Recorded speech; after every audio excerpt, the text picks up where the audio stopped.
start the meeting. So first of all, roll call. Adam Brock, I know you were on. Here. Andy Still here. Johnson, still here. Andy Johnson. Here. Mick Home. Here, if you can hear me. We can hear you. All right, John thank you. Baumhafer. Now I can hear you. Yes. Good morning. Good morning. Helen Schmoody. Here. And Tony Lampman. Here. Okay. Thank you all for being here. We have several guests. Max, do you need to check on anyone for attendance of guests? Let me check here. I don't believe so. I think we should be all set. Yeah, we're good to go. Okay. This meeting was posted as an open meeting per the open meeting rule, the state open meeting rules. So just need to make that announcement. And I welcome you all to this meeting. I thank you all for being willing to meet on a week that here in Wisconsin is not just Thanksgiving week, but also hunting season week, which is a pretty important week to a lot of people here in Wisconsin. Stocking up on groceries. Yes, one way or the other.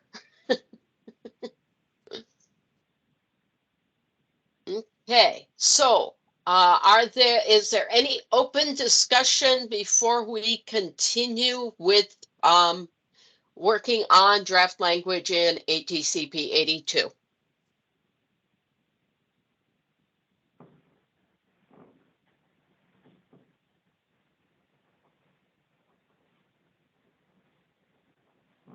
Hearing nothing. For those who were unable to be with us last meeting, we got through just a couple of sections. 8206. Let's see, did we get, we might have done 04 also. And 8208. We started on 8210. There were a couple of things that I had assignments to do from last meeting. One being that the grade A bulk milk tanker cleaning facility permit, the question was asked, do we need to list all of this information in the rule if we say it's on an application? The person I need to ask is currently not in the office, so I was not able to get an answer to that question.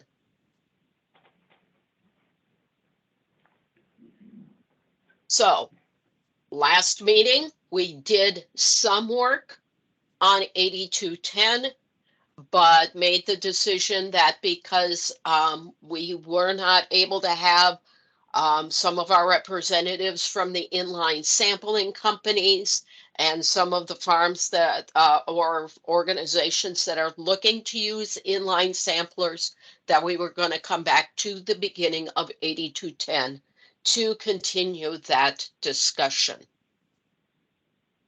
Any concerns there?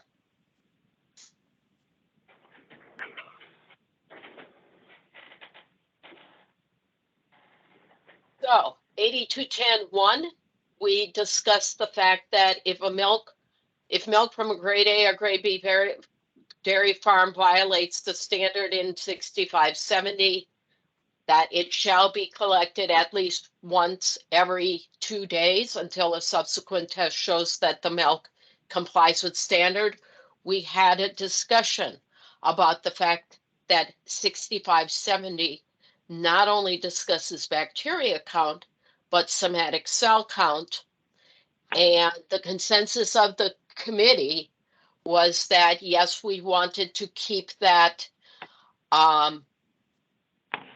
in there for somatic cells as well. That if a farm was experiencing high somatic cell counts, that we wanted them to be picked up every 2 days until they got that situation resolved.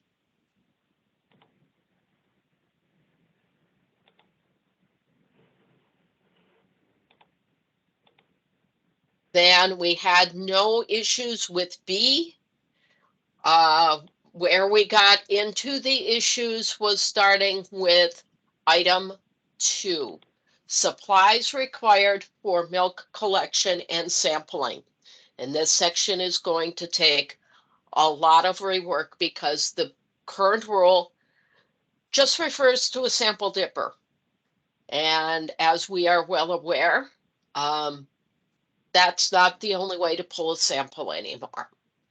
So what we did was change the language to say a sampling device to collect samples as required under 8212. And then we included some language that says if you're using a sample dipper, these are the things you need to do.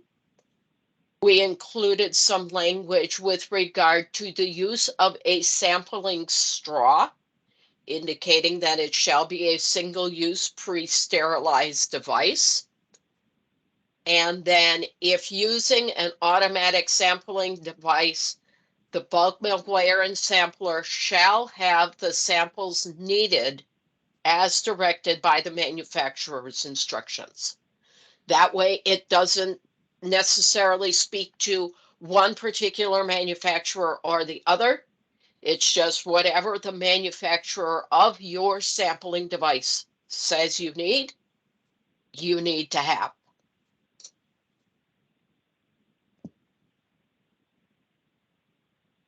Yeah. So it's Lee here from Piper, guys. First of all, thanks a million for holding on this until we were available to discuss it. Really appreciate that. Second of all, yes, I think so. I think, yeah, the idea of having a kind of an equipment agnostic language in your regulation, I think, is definitely the way to go. And yes, putting it to the manufacturer, I think as a, in principle, we would agree that whatever we're requiring in terms of new technologies that are coming on stream, if there is an obligation to be met, it should be on the manufacturer rather than on the regulatory agency to go about, creating what those proper standards ought to be. One question that I have that I wanted to bring to this meeting, although I don't know if it's maybe beyond the scope or if it's something that isn't as relevant for other people at the meeting as it is for us, or what you guys will think of it. But one of the things that we notice when we look at the requirement for having a bulk milk weigher sampler be the person who operates the inline sampler on the farm, something that strikes me when we look at that is that a bulk milk weigher sampler needs to be a far more qualified person than a person who is simply operating an inline sampler. And I wondered whether in your regulations we would consider or ought to consider the idea of having different types of weighers and samplers.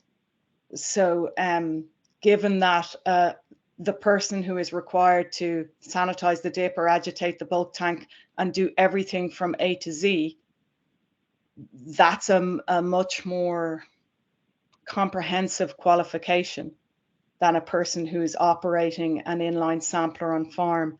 And I wanted to open that question to this meeting as to whether it was something we ought to discuss and consider about whether in Wisconsin you were willing to contemplate having different types of sampler qualified, so that Wisconsin has the guarantee of having people on farm using these pieces of equipment who are qualified, are tracked, are controlled, but maybe we also know they're never going to jump into a tanker and go and pick up a bulk milk tank.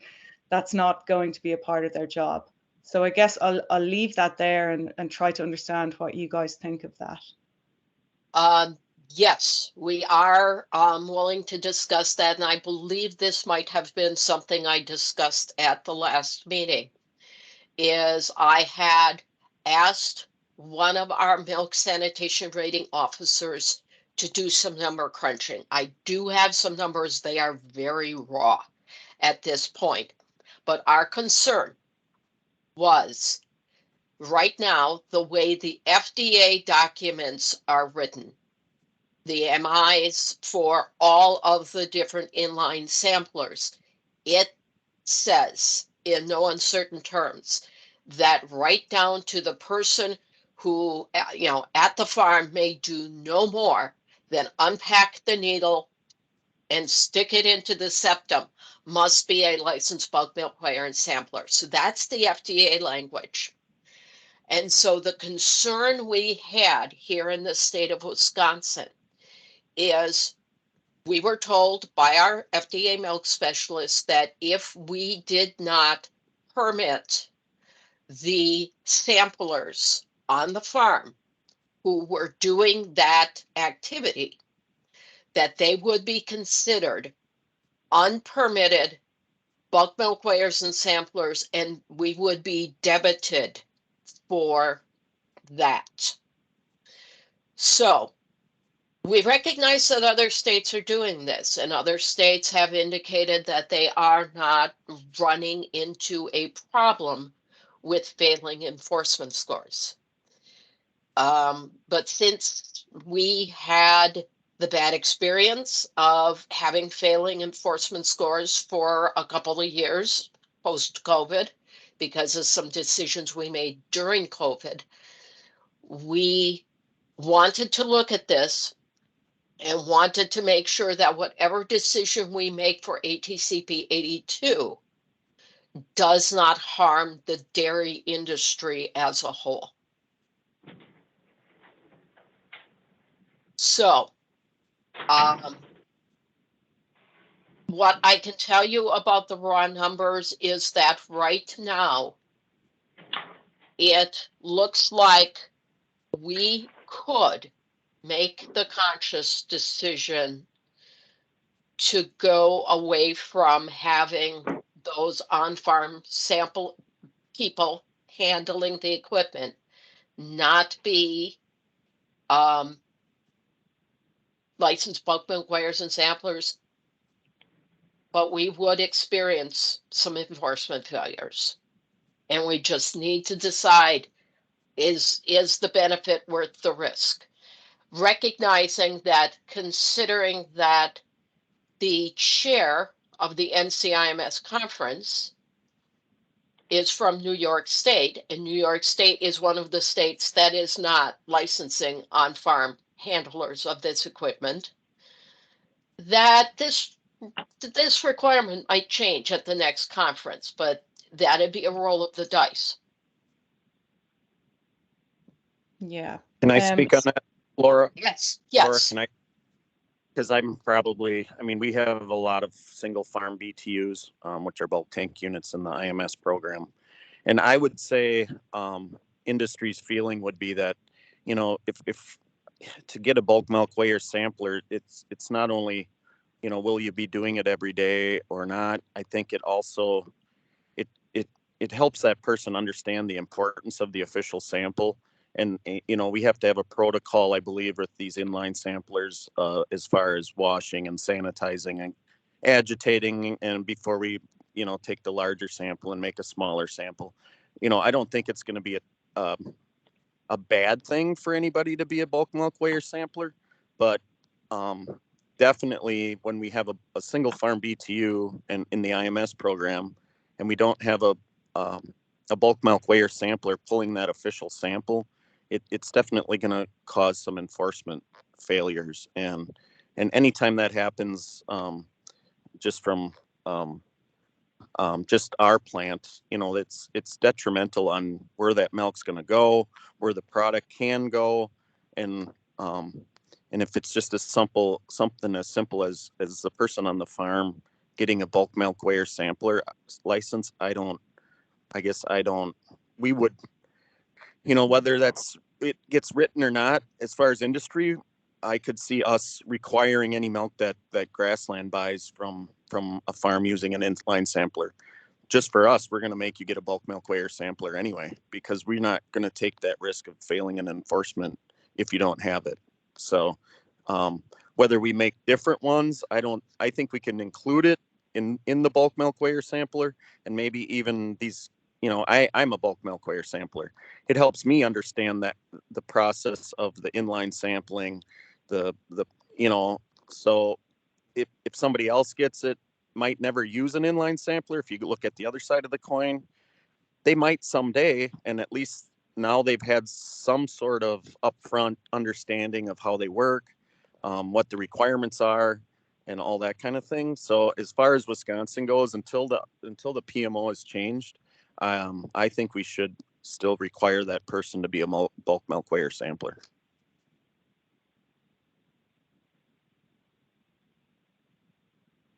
Laura, this is Lynn. Can I say something? Absolutely.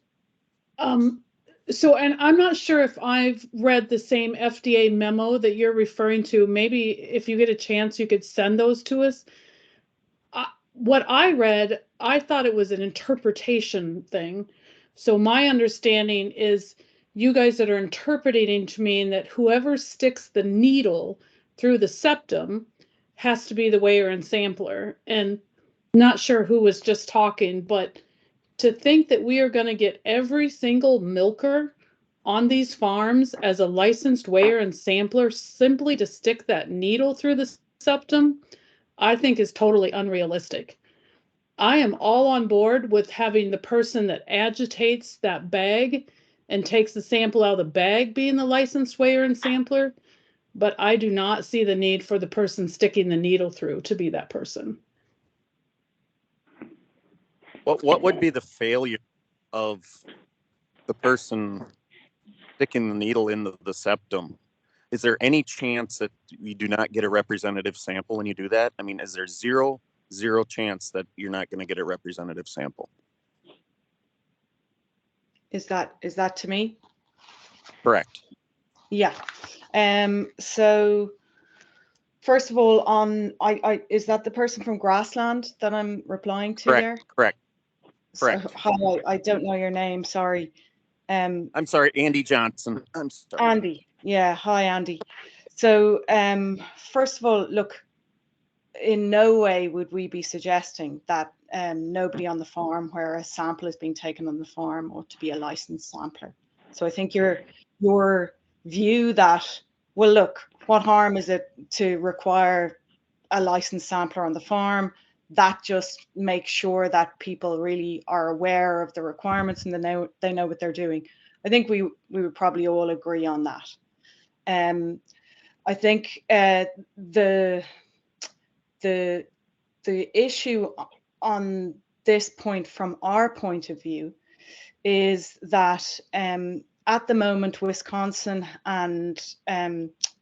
has requirements of licensed samplers, and Andy, you know them better than most because you are a licensed sampler, but those requirements include knowing about lots of different parts of taking a sample from A to Z.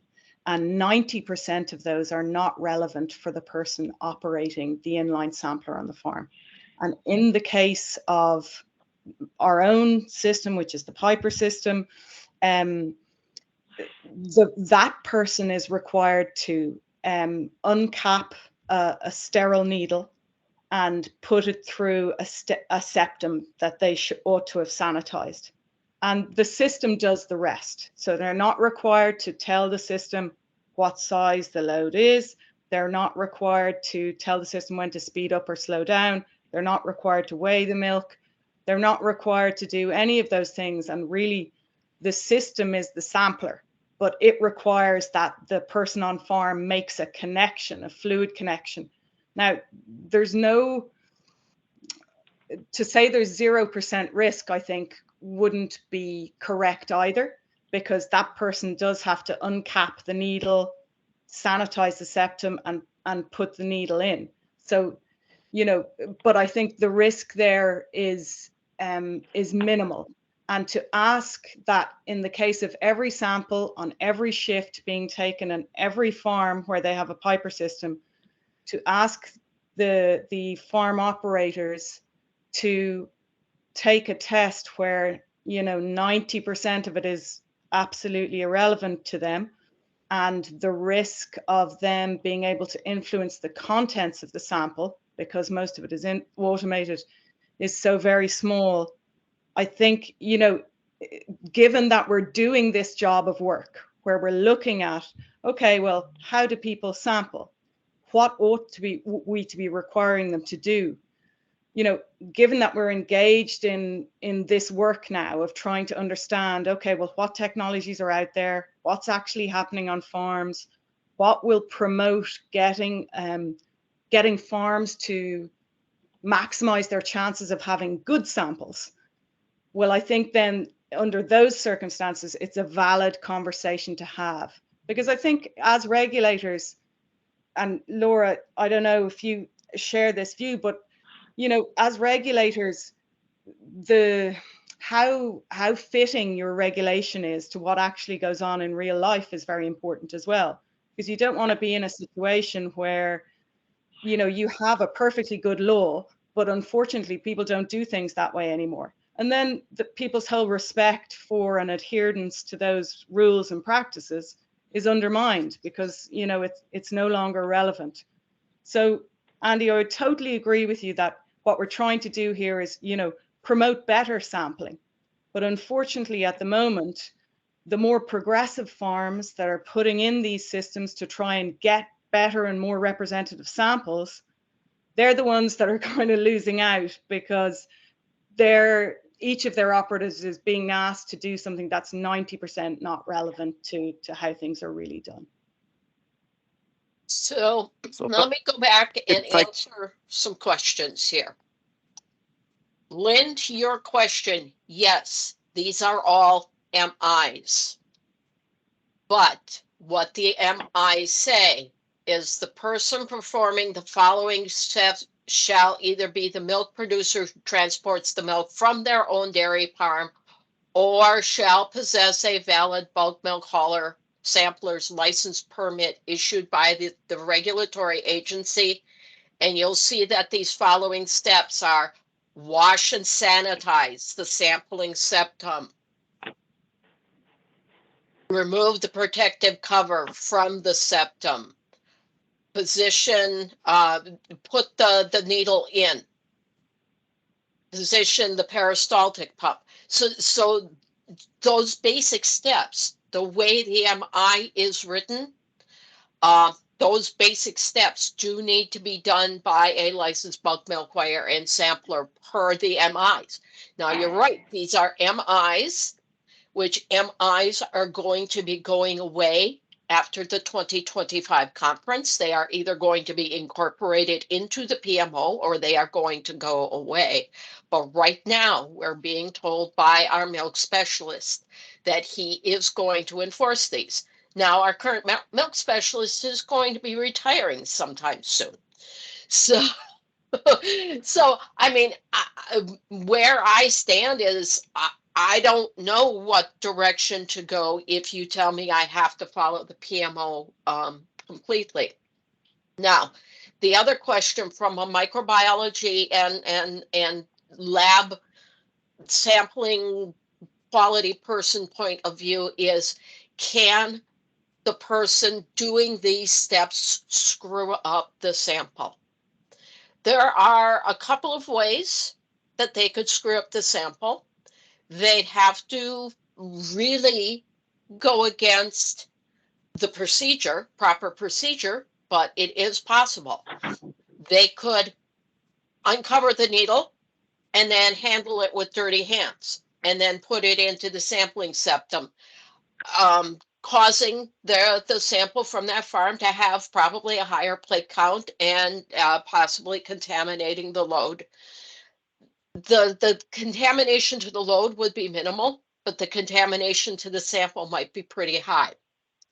The second thing I could see happen, because I've seen it happen with the sampling septums, is for those of you who haven't seen it, you've got a metal cup and then you put this device in there that seals the system, but still allows you to put a needle in and the system stays sealed. In that metal cup, you've got about a 1 centimeter diameter hole. At least that's what they had when I was working with them. And I've seen some technicians, when they're in a hurry, slam that needle in and they miss the hole and they bend the needle as it grazes off of the cup itself and gets into the hole. And that can affect how that system pulls a sample because you've bent the needle now. So those are two ways I can see it impacting sample. Beyond that, I don't know that the person inserting the needle into the septum can have a lot of impact on the sample one way or the other. So Laura, I'm willing to go with consensus because I don't live in this world every day, but I think what you just described as potential concerns are valid, but I don't know if having a piece of paper that says I've got a license makes you a different person than someone who's just properly trained. I mean, either way, it's going to be I have a license and I'm properly trained, or I don't have a license and I'm properly trained. You know, I don't think it lowers the risk to have that license in your hand when you follow up or when you don't follow up. Yeah. Yeah, just a thought. I think Can I- that's valid. Sorry, go ahead. Just, I guess one more thing on that, a real life scenario. I mean, we had a farm that's shipping a lot of milk, like 12 loads a day, that we've had this whole discussion on inline samplers with them. I think as far as our example, we felt comfortable that these inline samplers could definitely work as far as, getting a more accurate reading on components, and things like that, cell count, and maybe be used for an official sample for a monthly. The hurdle that we ran into was when we talk about Appendix N, which is the antibiotic test before the load is unloaded, is we cannot build enough trust. And correct me if I'm wrong, Laura. An inline sample from a tanker can be used as an antibiotic test at the plant, correct? Yes. The way it's written now. Yes. But as far as industry, we could not wrap our mind around the trust factor of using that sample for clearing that load. And so we have bulk milk weigher samplers at the plant that, when the truck comes in and they open it and check it for smell and foreign material, they take a sample, and that's the sample that we use for the Appendix N. So the farm wanted to go to the inline sampling so they could bring the sample in, and obviously with the amount of trucks they had, eliminate the wait time for us running that antibiotic test.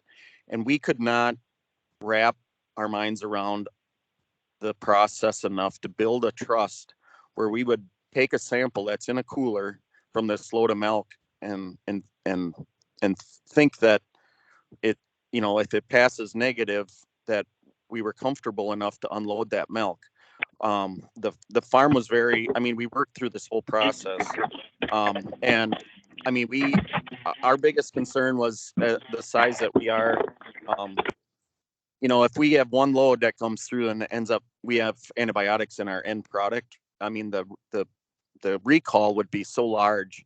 And I mean, to the point where we offered the farm that if something like that should happen, would they be willing to take that risk? And of course, they did not want anything to do with being responsible for a recall on thousands of tons of product. So with that in mind, the producer decided not to put the inline sampling in because for him, it wasn't going to save any more time in the intake with his trucks. We were going to pull that sample for the Appendix N. As long as we're up there, we take another sample for the components and the sample that gets sent to the lab that is reported to the state. So, I guess if whether they're licensed or not, if we're going to use that sample as an official, I guess in our world, we decided that we can just use our bulk milk weigher sampler at the plant to pull that sample out of the top of the truck. And that met the requirement to avoid that enforcement failure. So Now I've got 2 questions for you, Andy. First of all of your in-plant samplers, folks who do not go out to the farm for any reason, are they indeed licensed bulk milk weighers and samplers? Because we do allow permitting of in-plant samplers under the plant's permit to pull the Appendix N sample. yes, that's correct. I believe we have a page of probably 30 employees that all have a bulk milk weigher sampler license. Okay. Would you see a benefit in if someone mentioned the possibility of a different type of license that would be similar to the in-plant license that we do employ with other companies, where we go in and observe the person take the sample for Appendix N purposes, but they're not necessarily licensed as a bulk milk weigher and sampler? Would Again, it all ends up being the chain of custody of that sample. I think Yep. if you look at the history over time, there's been plants that have allowed, haulers to go up and pull that sample because they were a bulk milk weigher sampler. Yep. And you just can't trust that they're not pulling a sample out of their pocket instead of actually taking the one there. So as far as grassland is concerned, and I don't know the feeling on the other industry, but we couldn't find that comfortability of just not having that chain of that custody of that sample for that Appendix N sample. Yep. And then the second question is recognizing that regulatory rules are a floor and not necessarily the bar you want to set for yourself. It sounds like you're already comfortable with this, but I want to make sure that other folks are comfortable with this.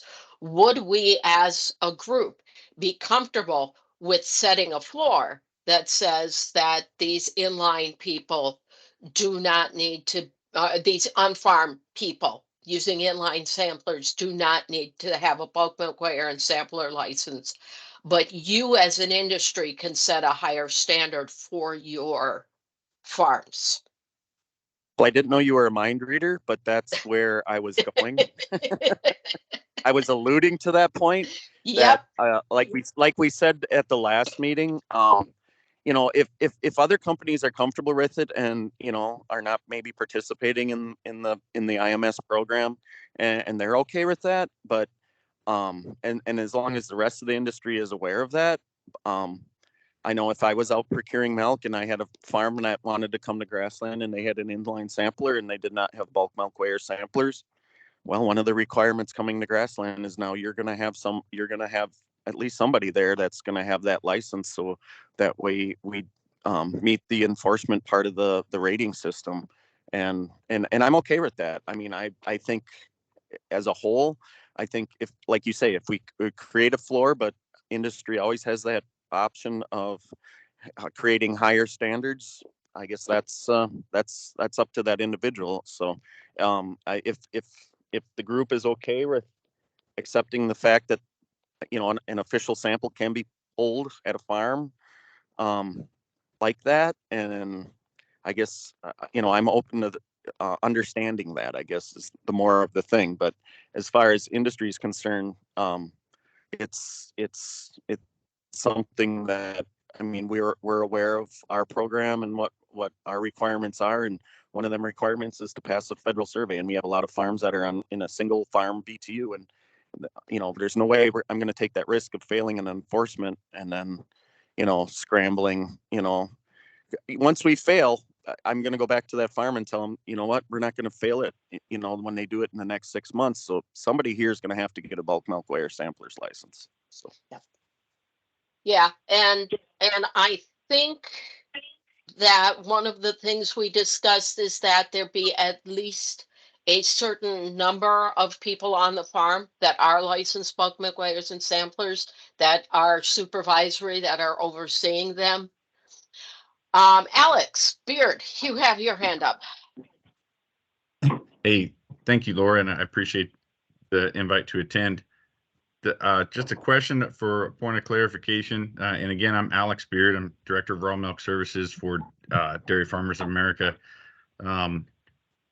With regard to a lot of encouraging discussion and interesting concept here of possibly a hybrid licensing, where would allow farms to proceed with a step down version potentially of a weigher sampler for the person hooking up or disconnecting the inline sampling. That's certainly very encouraging because we know we have a lot of progressive producers interested in this, and then getting away from the requirement of having to be agitated at plants and all the problems that's causing for farms that we're trying to take that milk out of state, and we have plants that are unfamiliar with agitation, and that we're not getting appropriate official samples for payment and so forth. My question for clarification: if just because a farm gets approved in Wisconsin and everybody comes to agreement on this piece of licensing or what would be required, a plant in your state that's receiving the milk, just because the load has an official sample accompanying it in the driver's cooler for producer payment purposes and official regulatory purposes, that doesn't stop any one of the receiving plants in the state from pulling their own sample off the top if they so choose, right? I mean, that Correct. To Andy's point, if they're more comfortable, and certainly I could understand the reservations of, if there's ever a mix-up, is that sample truly, because we know that sometimes once in a while there's a mix-up of a sample accompanying representative of that milk, they can still pull their own, right? Yes. Super. Thank you. and I don't want to make, I'm sorry, this is Andy. I don't want to make it sound like I'm against them. We did have one farm at one point in my career in Minnesota that had an inline sampler. They had their bulk milk weigher samplers, which, I mean, whatever, but it did work great. I mean, it was a great representative sample. We used it for our pay purposes. The farm used it for their monthly official that they pulled, but and in that regard, it worked great. The farm had one person that hauled the milk, that did all the sampling and set up the sampler, and we had trust in that. So I guess I just don't want to make it sound like I'm against the sampling. I'm just trying to create conversation. This is Adam. I have just one brief question. Go ahead. Should, and let's just use this as an example, should a sample fail or there's ambiguity to the results, whatever it may be, who then is responsible for addressing the issue? Okay, so let's say that you have the on-farm sample that was taken, and the plant decides that they're going to do the Appendix N based on their own sample taken off of the truck, but they're going to accept that sample for component purposes. We have this happen on occasion. So they do the Appendix N test. The Appendix N test comes back positive, and they want to go back and test the patron sample to see if the patron sample is also positive, and the patron sample comes back negative. We have processes to handle that right now because that has happened on occasion. Usually in this case, it involves a one of two things. Either the implant sampler contaminated the sample in some way, or the hauler violated the system in some way. So I'll talk about the implant sampler contaminating the sample first, and I can speak to this from experience because I had it happen twice to me, where I had implant samplers who went to lunch, were on antibiotics, took their antibiotic after lunch, which was the doctor's instructions, and failed to wash their hands, and then took a sample and contaminated the sample. So the sample came back positive, but when we did the producer traceback, none of the producers came back positive. We have a process for going back, agitating that truck as much as we are able to pull a new sample. That has to be done under the at least verbal approval of someone from the department. And then we go back and try and trace what happened. Why did this happen? In the second instance, where we have the truck test positive, but none of the patrons test positive, where the hauler may have been approached by a producer and says, hey, I think I milked the wrong cow. Can you take 2 samples at the next farm? This hasn't happened recently, but it has happened in the past. And so we go through that same process of truck test positive, patrons test negative. Let's troubleshoot the problem. We go through the process of agitating the truck. We pull a new sample from the truck tests positive again. Patrons test negative again. Then we start testing the patron samples to see if there are 2 patron samples that are very similar in components, which will tell us that it's possible that 2 of those patron samples are the same sample. I could see that same scenario happening here. We'd have to do a little bit different troubleshooting, but if at the plant the truck tests positive, but the sample that the patron took tests negative, we can start going back and troubleshooting. Was it indeed a bad sample from the truck? If it wasn't a bad sample from the truck, what might have gone wrong at the farm? And going back to that farm and doing some troubleshooting to see what might have happened. So one of the things that Tom Leitzke, who recently passed away, I learned a lot from that man. And one of the things that man taught me is that we can write a rule, but the people who are going to try and violate the rule will find the loophole.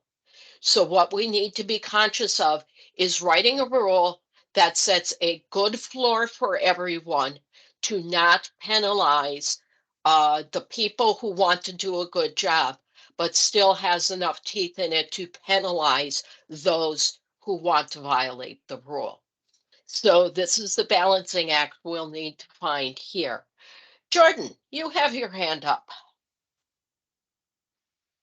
Hi, good morning. Again, thanks for having me as well. And I hope I'm not taking the conversation backwards here, but I had one really, I think, easy question. The issue with the qualified personnel on farm for doing inline sampling, does that issue only arise when we're doing inline sampling into direct load tankers? No. No, from the MIs, all of the MIs, there are, I believe, 3 or 4 different MIs that were issued by the FDA, and all of the MIs issued by the FDA say that the person who sets up the unit to sample, who takes the cover off the septum, puts the needle into the septum, must be a licensed bulk milk weigher and sampler. So if you're doing inline sampling, and maybe I'm way off here, from the bulk tank on farm into a tanker, that would be done by a milk hauler presumably, and they would be a licensed personnel already. Right. But if the sampling device is in the pipeline, if you will, being instantly cooled into a direct load tanker, that sampling device could be switched out by a personnel, on-farm personnel, rather than the hauler who is certified. Right. Am I tracking? Yes. Okay. I think that clarifies it for me. Thank you. Okay. So based on this discussion, I did make one minor change, which is if using an automatic sampling device, the bulk milk weigher and sampler taking the official sample. So I added the words taking the official sample shall have the supplies needed as directed by the manufacturer's instructions, because it sounds like, and I'll take a poll of the official committee members, it sounds like the direction we want to go, or we want to recommend, is that we want the bulk milk weigher and sampler to take the final sample, but we don't necessarily want bulk milk weighers and samplers to do the other work with this sampling device on the farm. Is that correct? So I'll go through here. Andy, that what I'm hearing? Could you repeat that one more time? I'm sorry. That we want the person who takes the final official sample from the farm to be a licensed bulk milk weigher and sampler, but we don't necessarily want everyone who works with the inline sampling at some point to have to be an official bulk milk weigher and sampler. I would agree with that. You know, until something changes with the PMO, Yep. you know, I mean, we're not going to come back to redoing ATCP 82 all the time, but I mean, to have one bulk milk weigher sampler is not going to deter the use of these samplers on farms, I don't think. So I think in order to meet that requirement, you know, for the official to meet the rest of the requirements, you know, that's fine. As far as the rest of them, I can't think of anything that you would add or delete from that statement. Okay, Helen. I agree with that. I think the official has to be taken by somebody that holds a license. Okay. Mick. Yeah, that sounds all good from my standpoint. Tony. Yes, I agree. Adam.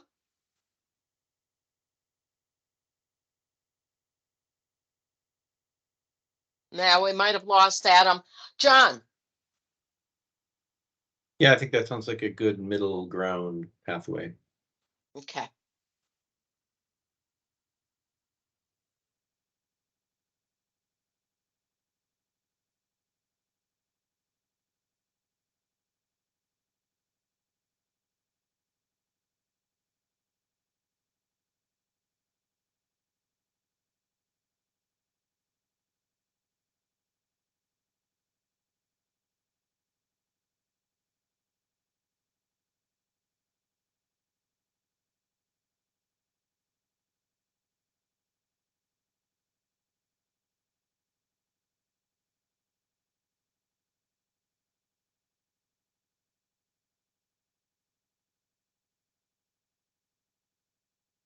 Okay, so I put a note in there that we will need to address the other personnel on the farm because we can't just be mute on them.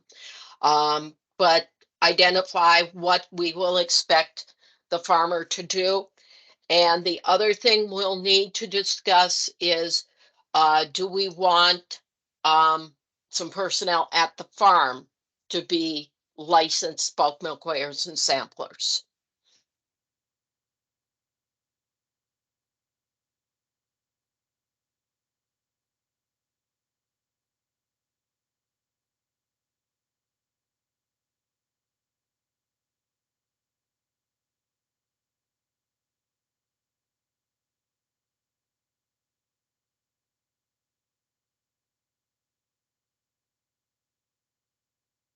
Okay. So we did not see any issues with items D, E, or F, that they need some type of insulated carrying case to hold the samples. They need a thermometer that is calibrated for accuracy to measure the temperature, and they need a marking device to identify the samples in their cooler.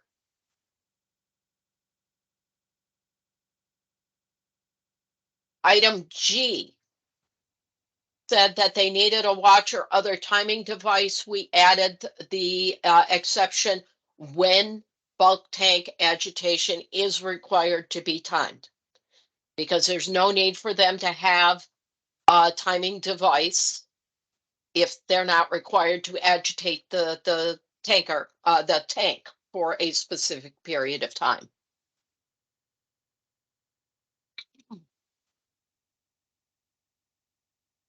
Item H was for some discussion.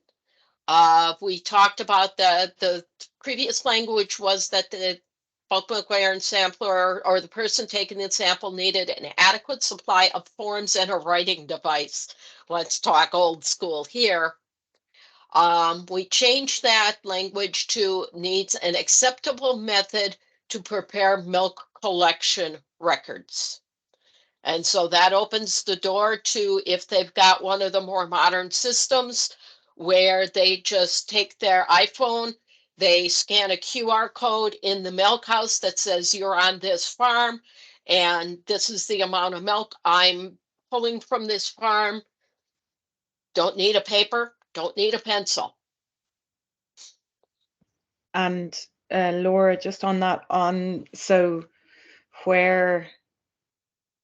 for example, if they're coming to pick up a farm with one of our systems on it and they don't have a mobile manifest, that system on the farm is creating a manifest and printing it. So that person won't have an acceptable method with them, but the farm will have an acceptable method, if you like. So does this language cover that, do you think? So what's further up, if you know what I mean, so that we can see?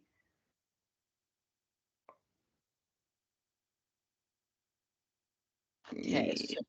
So these are the supplies required for collecting milk, for milk collection and sampling. Bulk milk iron sampler who collects bulk milk shall have the following supplies available. So that's fine, in my opinion. Great, thank you.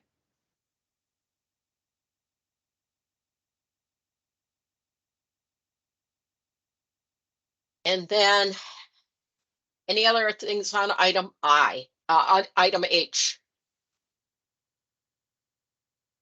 Item I was an adequate supply of single service paper towels. And the discussion last time was these should be provided at the farm. And again, this section is headed as they shall have it available. Doesn't necessarily mean they have to carry it with them as long as their farms have it available. But we all know that there will be the day you go onto the farm and it's the towel dispenser's empty. Now what do I do? But what are the thoughts on item I?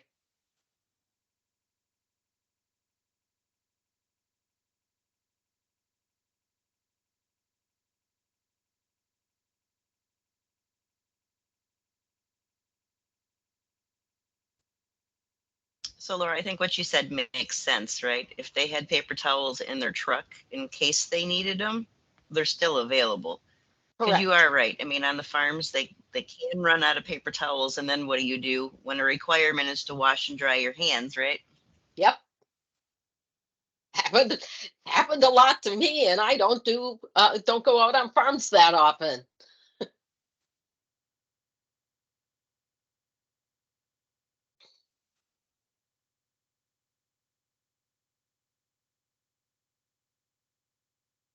Okay. So the next item is just talking about the bulk milk wearer themselves, that they shall wear clean clothes when measuring, sampling, or collecting milk at a dairy farm, shall maintain a degree of personal cleanliness, observe good hygienic practices. No bulk milk wearer sampler who has a discharge, infected wound, sore, or lesion on their hand or exposed arms make measure, sample, collect milk at a dairy farm. That's standard language.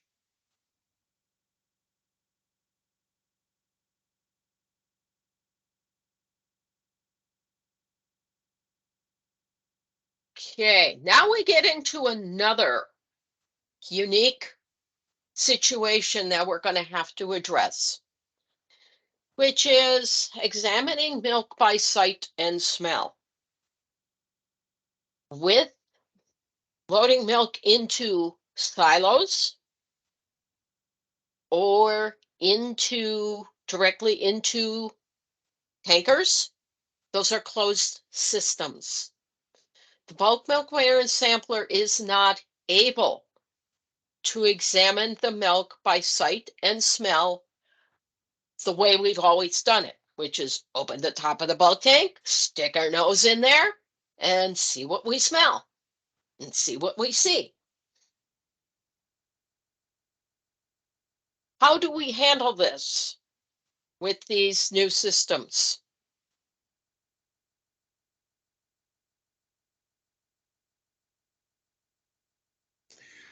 Laura, I am wondering, is this something where we could also grab ideas from when I've been in the Southwest for international milk haulers, and we visited farms out there. They have the silos. They do things differently on the major farms out there. So I'm assuming they have this is how we do that part of it. But maybe it's at the plant after, when you're taking the load. I don't know.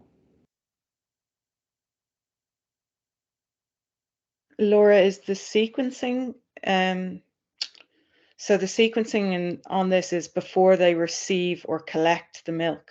So it's not before they take a sample, for example.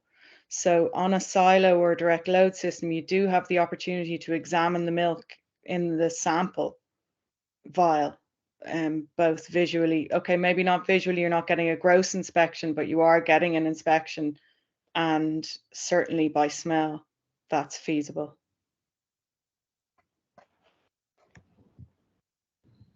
Is it something that you could simply put in a if able to, or some sort of language like that? I mean, we can't discount our farms with bulk tanks, but obviously, with direct loads and new systems, it's not always, not always going to be able to do that. But I still think it's somewhat important for the milk haulers that are picking up from bulk tanks. So I wouldn't want to eliminate it, but maybe add some language that if able to, or something like that.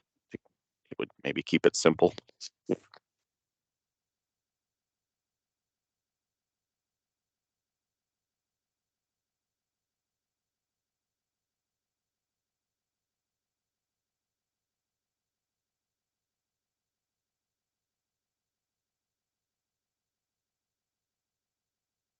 This is Lynn. So Yes. it's possible if they're picking up milk out of a silo, it isn't being weighed and sampled out of that silo, correct? It could be weighed and sampled at the plant, which in case the bulk weigher and sampler would be at the plant. So to me, it's different. It depends on where this milk is being weighed and sampled at. If the intention is it's being weighed and sampled coming out of the silo, then I would think that once they need to somehow get a sample to check it before they pump it in, but that's the part I'm like Brandon, I don't know how they do that, but they must have some way to do that on silos. Jordan. Maybe I can add a little bit of clarity.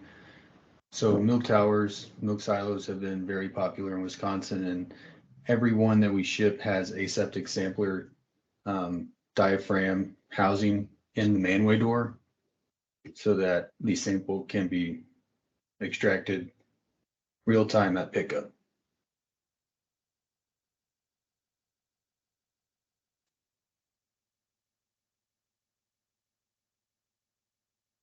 So do we say that every milk tower, milk silo on the farm has the ability to pull a sample for examination? That might be a little onerous. No, I agree with, I don't know if it was Lynn or sorry. No, I think if it's just a requirement of a bulk milk weigher sampler, you know, you can't make it a requirement if they can't physically do it. So like I say, I think if you put in the language that says if able to or something like that, it should be examined. But once it gets to the plant, yeah, that, I mean, obviously if the plant is concerned, they're gonna open that load and look in it and make sure that if, you know, they're checking it for smell or being sour or have foreign material or any of that kind of stuff. And at that point, you're meeting that requirement, but somewhere along the line, it's going to get met, but it obviously can't get met at the farm.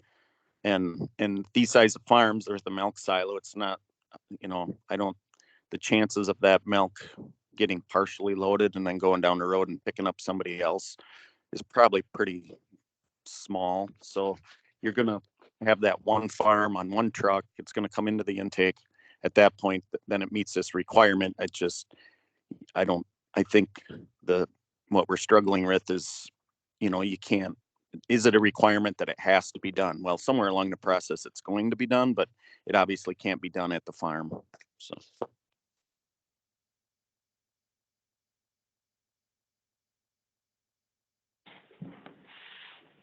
And this is Mick. I look at that as, if you go way back before we had direct ship and stuff, that was necessary because you remember in the old days, sometimes you'd look in and there'd be hay or straw or dirt or whatever. Now with where we're going in this world, I think that was written to make sure it never got on the truck so it never contaminated other milk. With where we're going now, I don't know how you're going to be able to do that and be able to correct the problem that I think that initially tried to solve. Just my thoughts.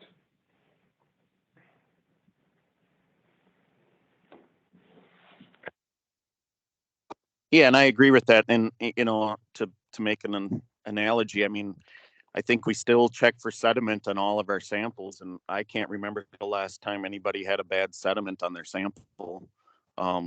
Obviously with filtration and everything else, you know, but I don't think it should be taken totally away because you have these bulk tank farms that you want Correct. them to, the hauler's responsibility to look in, you know, because then when that load gets in there and it's full of straw or it's sour, well, you know, well, I don't have to do that anymore. You know, we don't want that either. So. Right. And really and truly, if you do take a sample out of a bulk tank, without, not a bulk tank, but even out of a silo at the farm or something, I would still think if you're taking a sample and you're putting into a sample vial, it would still be, if I was milk hauling, I'd still smell it. At least, you know, or at least take another sample and take a small sip of it to make sure, just to make sure I'm not contaminating other things. But that would be me to be on the cautious side.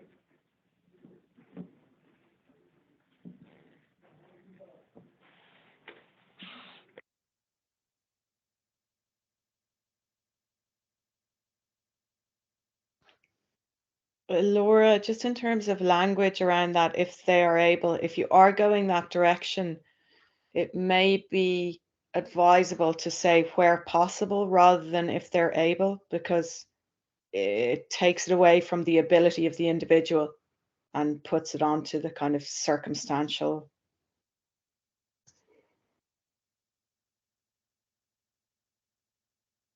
Good point.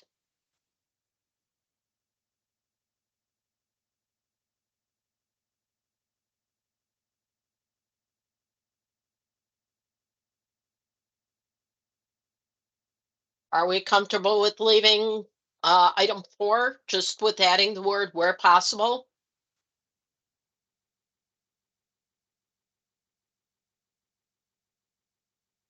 I am. Okay. Item 4B, bulk milk weigher and sampler who rejects milk may not collect that milk or commingle it with milk from any other producer. If producer disputes that, shall contact the dairy plant, and the dairy plant operator shall determine whether it was properly rejected. Any reason to change that language?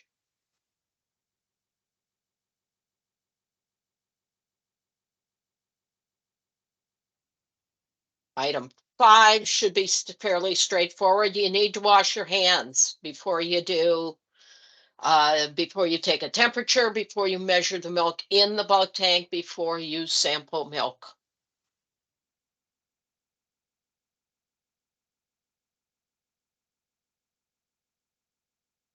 And I will ask the question here.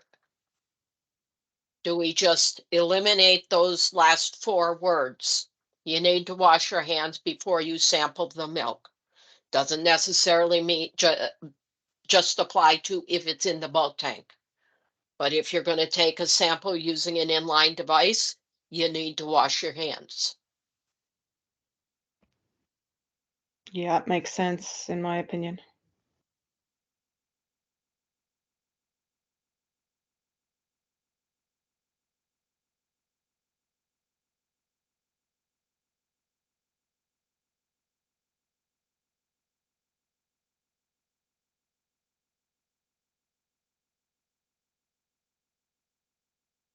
Item 6, temperature. Stop that.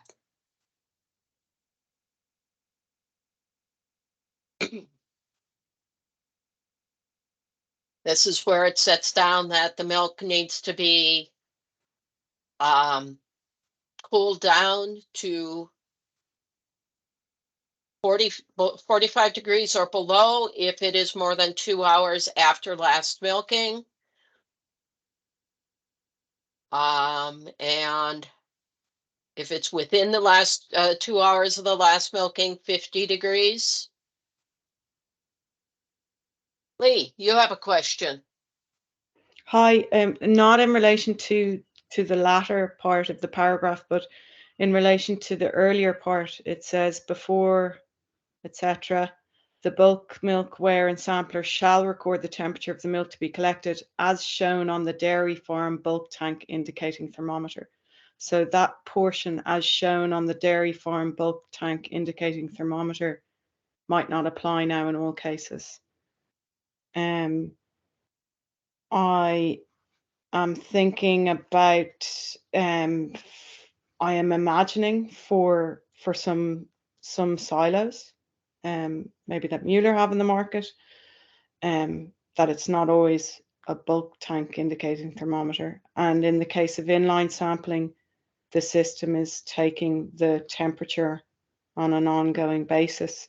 So are we saying that the bulk milk weigher and sampler, that they will be required to use their own thermometer and that temperature will be the officially recorded temperature? Is that what's required here? Well, any milk storage device on the farm that is installed since I believe it's 1994, but don't quote me on that year, must have some type of temperature indicating device that can either be a thermometer or a temperature recording chart. If they are a milk holding device that is subject to partial pickups, then it must be a temperature recording device of some type. Recording chart or recorded to a computer. So there will be thermometers on all of these devices.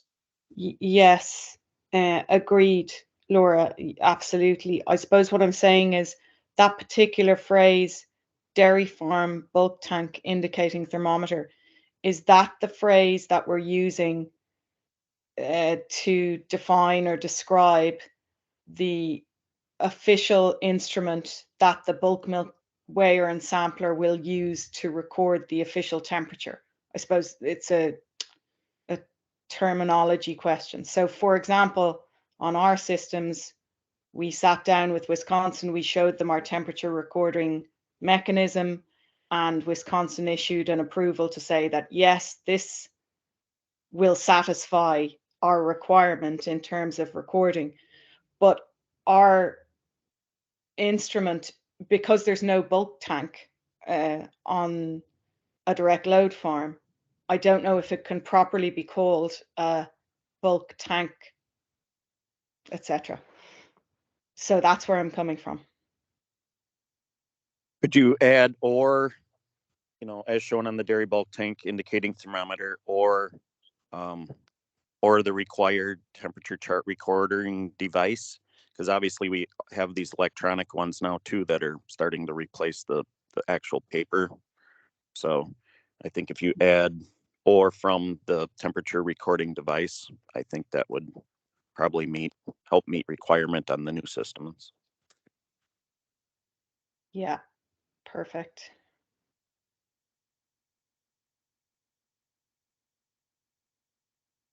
In the event of a direct load tanker, there is no historical temperature recording of the direct load tanker, correct? When you say tanker, what are you referring to there? So the milk transport tanker. Oh, the That's trailer. backed into a direct load farm. And we are seeing the real-time snapshot of the pipeline going into the tanker. And that tanker is there for 20 hours, 18 hours. We do not see the historical monitoring of the tanker itself. Unless Is that there is a true? device. So if there's a device on the trailer that's tracking the temperature of the trailer, then you have that data.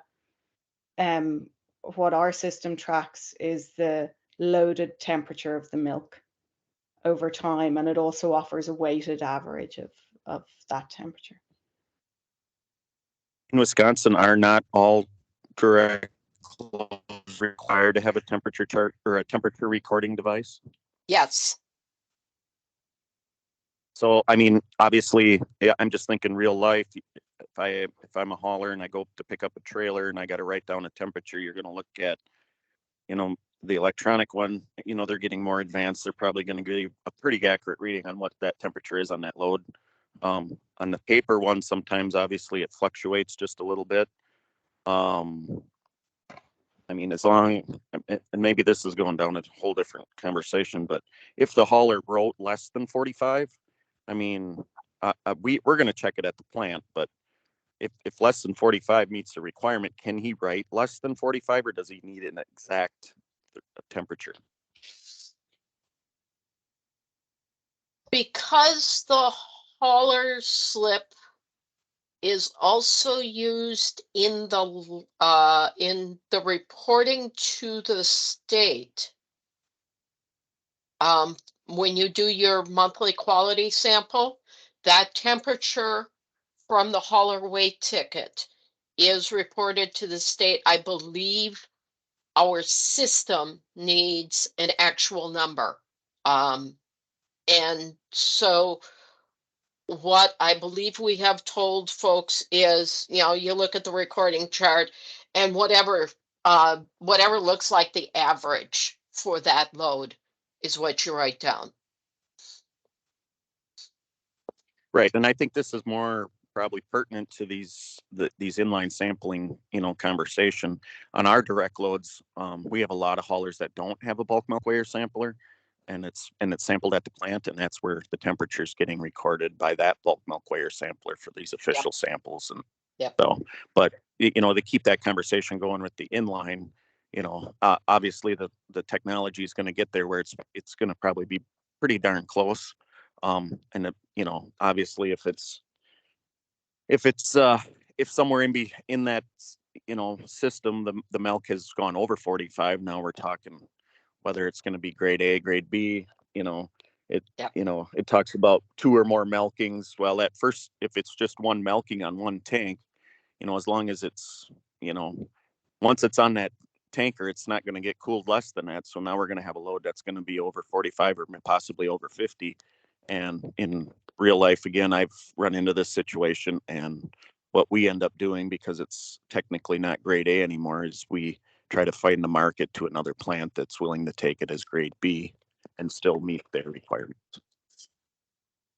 Yeah, and that was one of the things that was in the scope statement item K.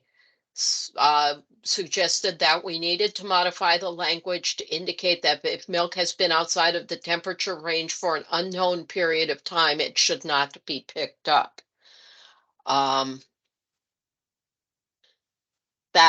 That recommendation out of the scope statement really needs some refining, because it's like, okay, what's an unknown period of time? If it's outside of the temperature, say you go in and the recording chart wasn't recording for 15 minutes, and everything before that 15 minutes and everything after that 15 minutes going into a direct ship tanker was at proper temperature, are you going to reject that load?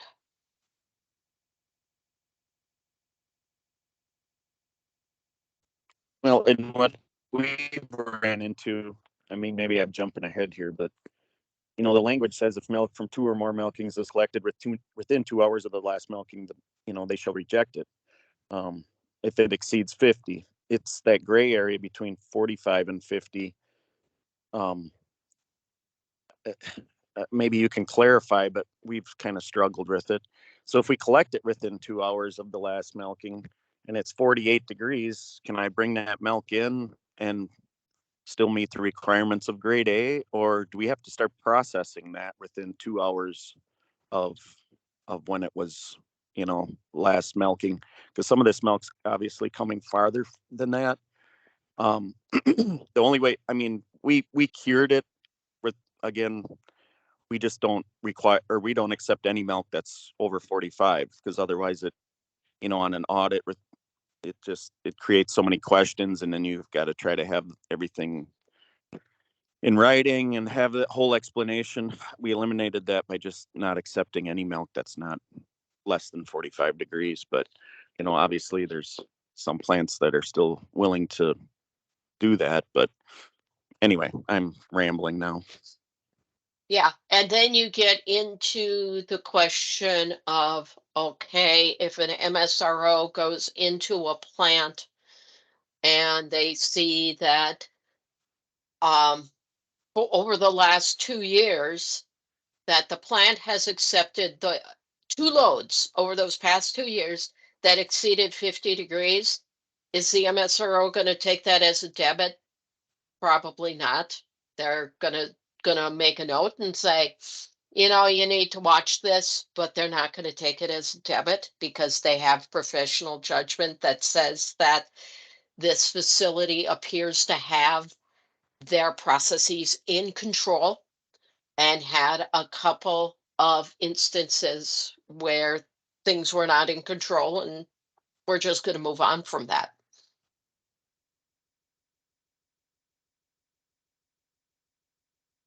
This is Len. So, and maybe this is a question for Laura.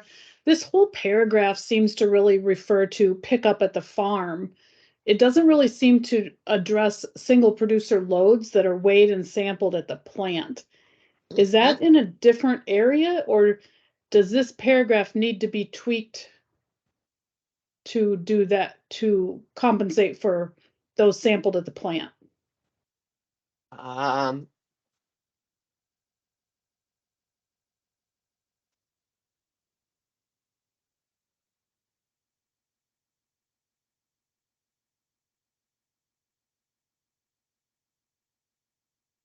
Okay.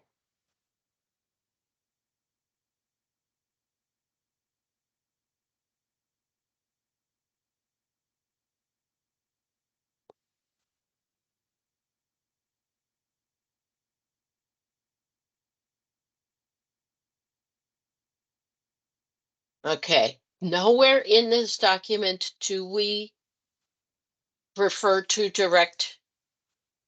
Helps if I spell it properly. Maybe that would help. There we go.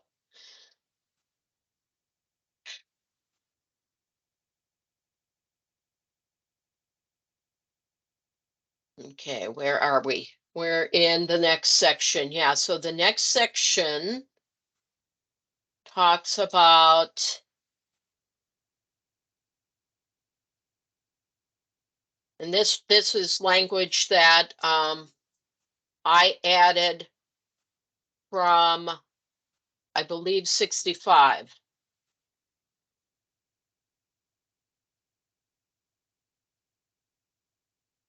But it I'm doesn't just talk thinking if, anything about temperature. no, and I'm just thinking if there isn't any other area that addresses that, in that paragraph we were on specifically talks about taking the milk sample from the farm. Do we need to lay out some guidelines? Because if it's weighed and sampled at the plant, that temperature is taken at the plant with a thermometer, correct? Yes.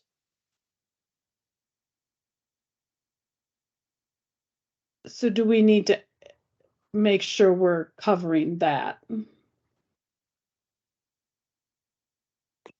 now I lost Could where I you, so in 6, I believe it's in 6, the first sentence, if you omitted the collects milk at a dairy farm and just put in before a bulk milk weigher and sampler accepts the milk or accepts the milk, I mean, then it would be either accepted at the farm or at the plant, you know, or takes a sample, or is it, you know, then samples being taken at the plant or at the farm?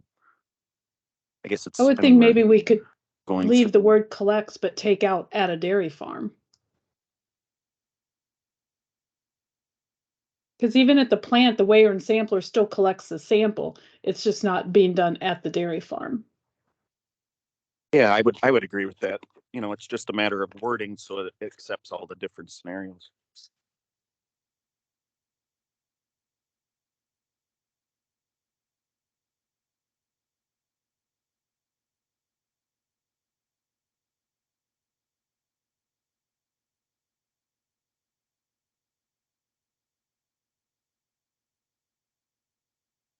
Okay, so what I've got right now is before a bulk milk weigher and sampler collects milk, the bulk milk weigher and sampler shall record the temperature of the milk to be collected. Laura, I'm wondering about that language collected. Is that what we're calling taking a sample? Collecting? Is that a little confusing? Like, should we be saying samples milk? If that's what you really mean. Now, Or this is actually referring to accepting the whole the load of collect, milk. whether So it be we're putting it into the trailer or receiving it at the plant. Okay, thanks. yeah, I'm thinking accepted is probably going to be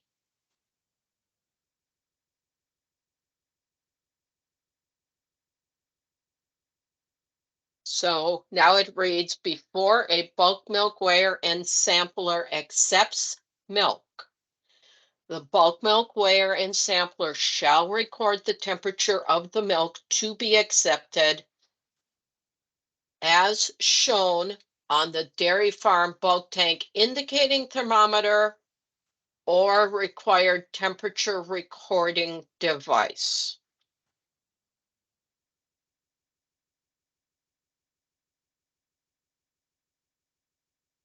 So that still does not cover a load of milk that is loaded onto a truck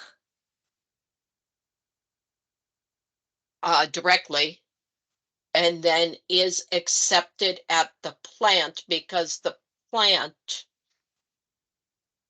will use their own thermometer.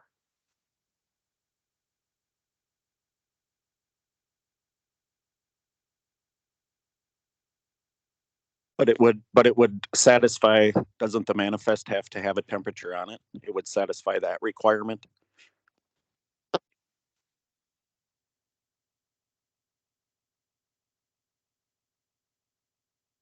You know, if they take the temperature from the on that second sentence, if they take the temperature either from the indicating thermometer or the temperature chart or the temperature recording advice or device, sorry. Or you could add in as directly read from a certified thermometer. Because that's what our intake should be using, correct? A certified thermometer, Traceable. traceable. Yep. Yeah, the certified thermometers are the ones that cost you $300-400. You don't want to use those on your intake.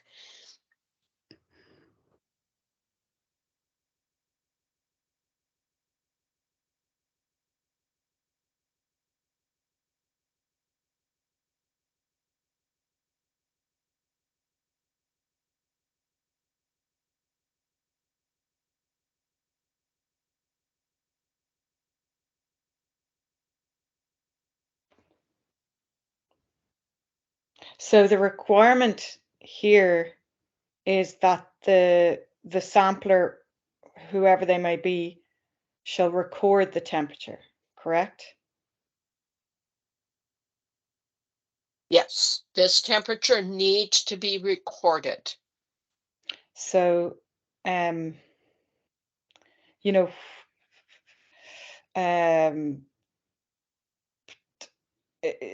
previously, is it the case that this section only referred to collection at the plant, Laura, or at the farm rather?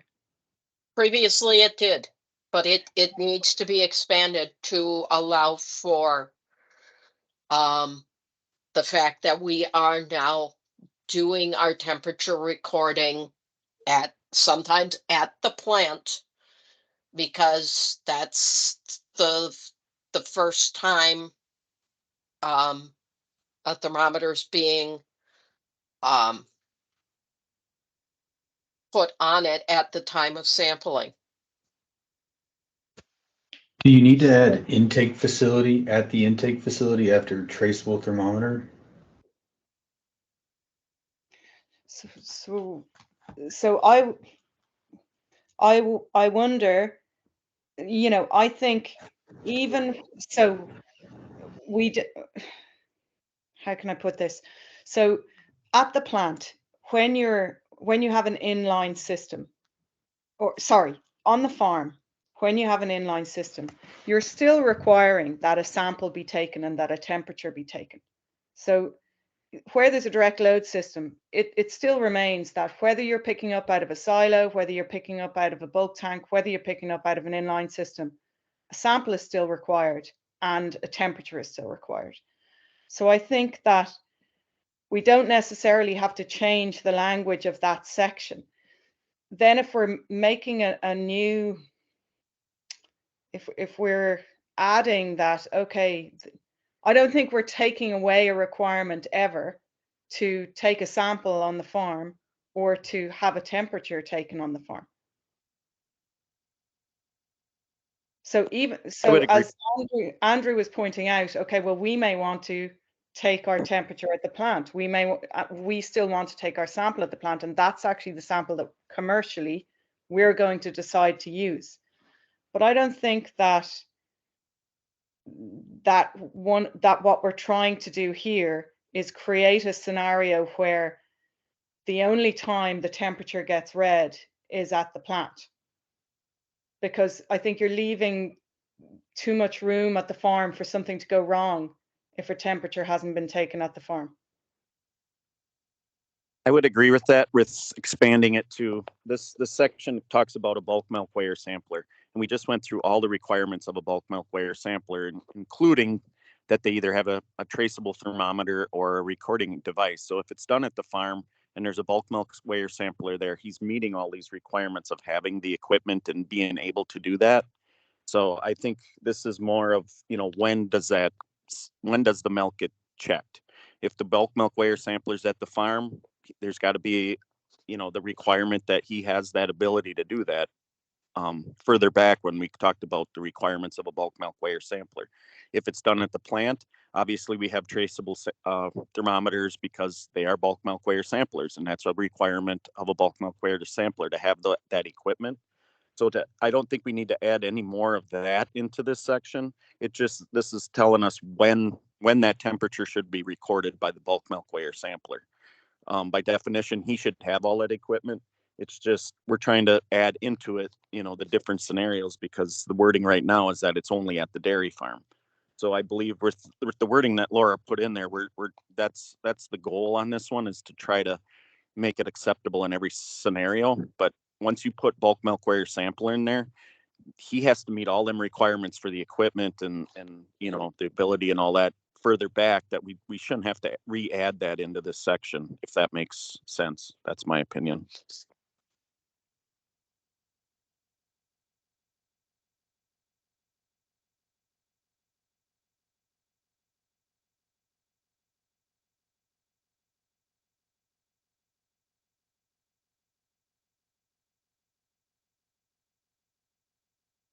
Okay, any thoughts on how to word that?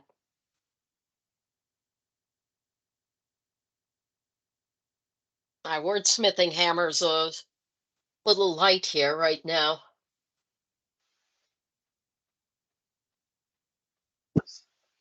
Is it Lee from Piper? Is that who's on the call with us?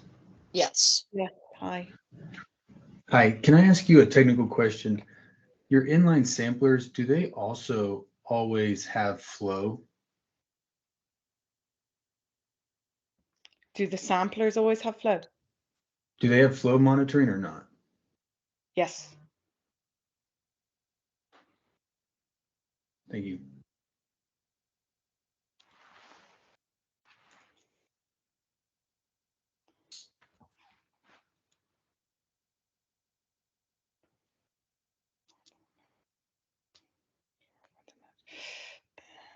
Okay, so for those of you that are on the phone, I'll read what we have right now. And maybe by reading it, some of it will clarify for someone. Before a bulk milk weigher and sampler accepts milk, the bulk milk weigher and sampler shall record the temperature of the milk to be accepted as shown on the dairy farm bulk tank indicating thermometer, required temperature recording device, or as directly read from a traceable thermometer at the intake facility.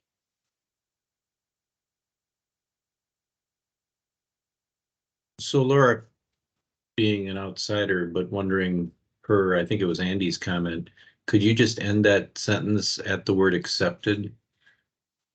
The beginning of the third line?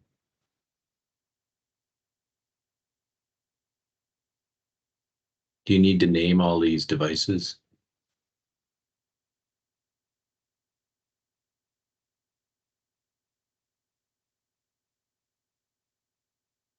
Probably not. And I guess the other thing is, where, so there may be a circumstance with this smart technology where, the temperature is being recorded, but it's not actually the bulk milk weigher or sampler that's doing the recording with writing something down or whatever it might be. I don't know, Jordan, do you have any comment to make on that? And I think that's probably fine, but I think, if we're going to pertain to the official samples that the department is going to, assume that that's the quality of the farm, if you look at that point of it, I guess that's just my comment on that.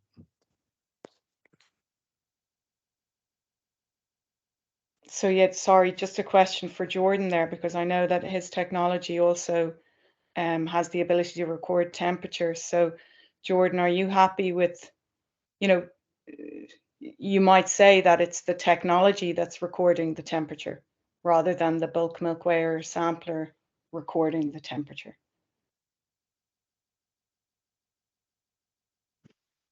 So I'm assuming you're alluding to that it prints out, you said like a manifest or, everything that's went on with that load. as long as the bulk milk weigher sampler is, whether he reads it off of a chart or off of a screen or off of this manifest, if the recording chart is printing that out, I think we just want the bulk milk weigher sampler to acknowledge that he's recorded it either, himself or has it on a piece of paper that the device has spit out, that he's just acknowledged that this milk is now acceptable, with the further paragraphs down below, it meets the requirements. If that makes any sense.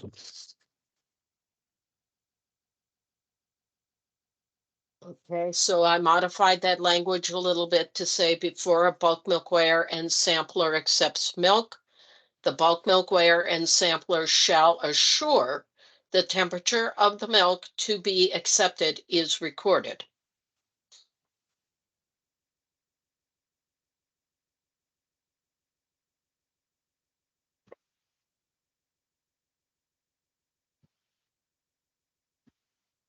And I'm just thinking, as far as an inspection, whether it's state or IMS, with that language, basically, the inspector is going to ask, how do you do that? And by asking that question, then it's ensuring that the bulk milk weigher sampler has all those requirements, in the prior part of this that requires them to have that, either the technology or the actual physical thermometer. But I think that's good, Laura.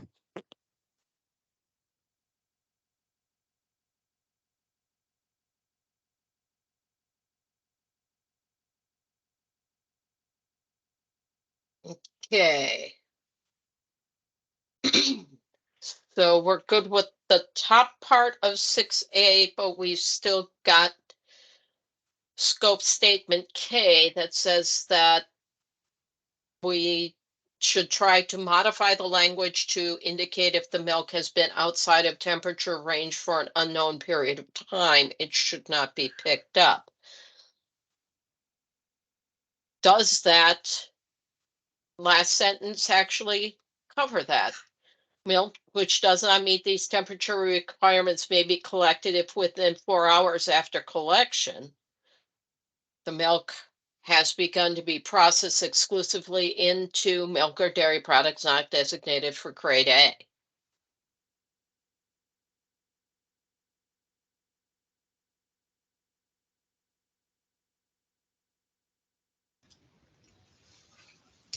I think that statement covers it, Laura. And I can tell you from my side of the world, we use that particular paragraph or statement, if you will. If you have, the patron's milking, right, and his compressor goes out, I mean, there's absolutely nothing wrong with the milk, right? So we pick it up and we get it processed. We look at things like smell, Probably titratable acidity. Yep, pH, acidity, right? Those type of things. Because in the real world, right? I mean, things happen, right? So now if a patron forgets to turn on a ball tank, right, and it's been off for 4 to 6 hours, you're in a whole different mindset, right? Of, it's probably going to get disposed of because it's not going to meet the temperature. And it's not to say that, there's some patrons who have their ball tank, wasn't turned on, and they'll just turn it on and think, oh, nothing's wrong, right? It'll cool, it'll be fine. But when you run your pH and acidity, you find out that, oops, something at the farm happened. So I think that, the only time for us when this statement doesn't work, right, is, we don't work Sundays. So if we have milk that might be, let's say 46 degrees, right, and quality test is fine, we'll make sure it is blended in a silo with milk that's 38. Right, so that temperature, it cools down, it's fine.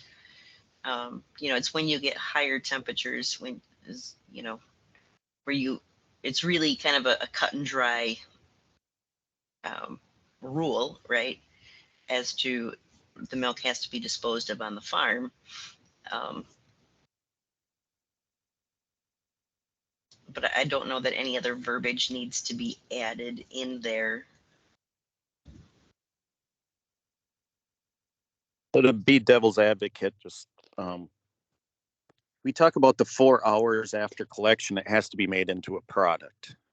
I mean, obviously, we talk about how we want to try to write a lot of this with the science around it, and I understand the blending of it back in to make it colder than 45, and you know, I think a lot of people are comfortable with that. But as worded, if you do not make a product, a grade B product or manufacturing grade product within 4 hours of collection, are you now not in compliance with this rule? I mean, does that need to be in there? Does that create a problem if we really dug into it? I mean, I'm just trying to create a conversation on that.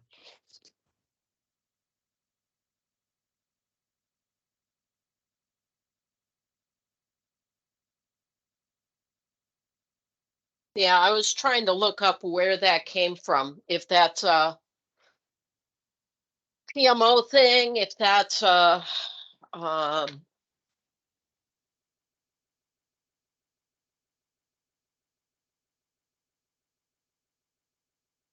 So in these potential edits, have we opened it up to a load of milk could leave a farm without having a real-time temperature, and it could be performed at the intake facility only? Is that what we've done here? I believe we yes, met that requirement before, because the acceptance of the milk on that scenario would be at the plant, and that's where the bulk milk weigher sampler is collecting it. Yeah, I mean, correct me if I'm wrong, Laura. yeah, because that's right now what is happening. We look at the chart off of the cooling device for milk that's going into a direct ship tanker, and it shows that everything that went into that tanker was at appropriate temperature. But then let's say it is 90 or 100 degrees, and for some reason the insulation on that tanker went bad, the official temperature is at the intake when they measure it.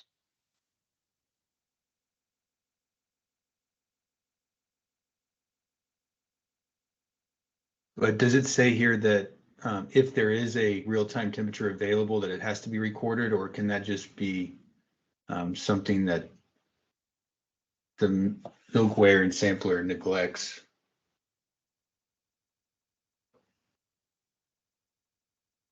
Well, I'll just make a quick comment. I know I shouldn't, but we have a lot of bulk milk weigher samplers when they bring in a commingled load that every single farm was 40 degrees. So as a real life struggle, it's when you put people in the middle, sometimes you just hope that they're doing it right, but you know, they're recording a temperature, whether they actually looked at the thermometer or not, I don't know, but.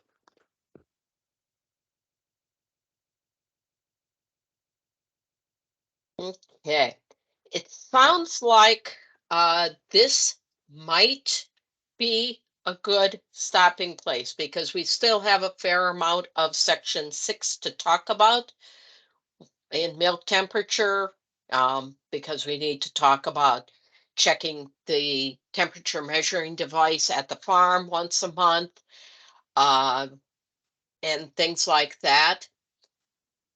So I will ask Max when he sends out the minutes from this meeting to also send out this draft and 21 to you all. And it will show that we ended here on November 21st, 2023. And that's where we need to pick up and think about how do we handle taking the temperature in all the different scenarios we have.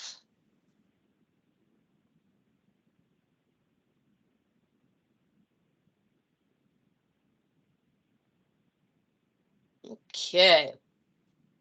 So, based on our discussion today or stuff you've thought about, is there any open discussion, questions, comments, concerns from, I'll ask for the committee members first.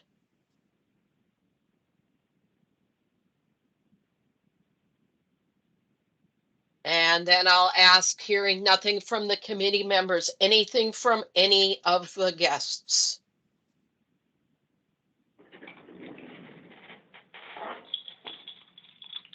This is Andy. I just want to comment that I think this is a really good, I think we've got a good group. I think we're doing good work. And I think this is a very important piece of legislation that'll get us into the future. And I'm just impressed by all the patience that everybody on the committee and the ones joining us have on as we slowly get through this. But I think it's super important, and I think it's going to put us into the next realm of technology and all that kind of thing. So I appreciate all of you, and I'm glad we're doing this right now.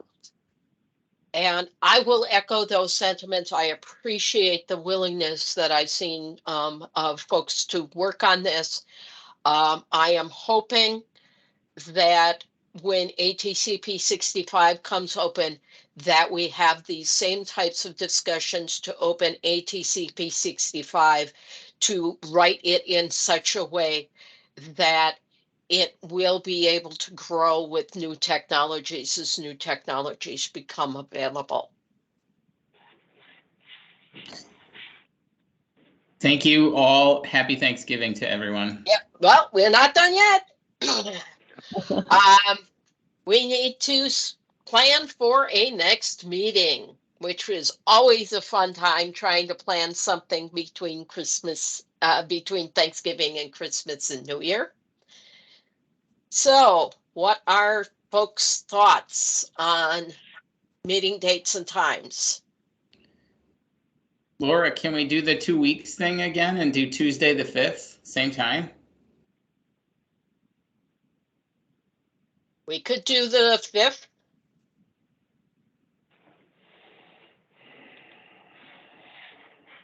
Others' thoughts?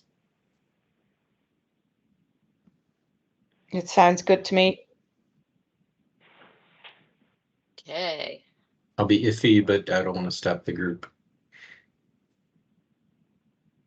Yeah, and if any of you miss a meeting and you want to know what happened, we not only have the transcript that Max has been sending out, but Max has been recording these meetings. So if you want to go back and say, how did they come to that language, you can go back to the recording and see what happened there.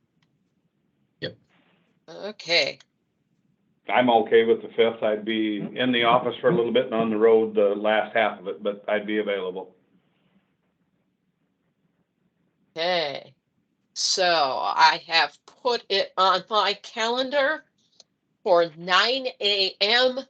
December 5th, another 2-hour meeting. And so now I will echo Brandon's sentiments of I hope you all have a great Thanksgiving. If you're traveling, please do travel safely. And we'll see you in a couple weeks. Right. Happy Thanks, everybody. Thanksgiving. Happy Thanksgiving, everyone. Happy Thanksgiving, everybody. Thank you. Happy Thanksgiving, guys. Take care.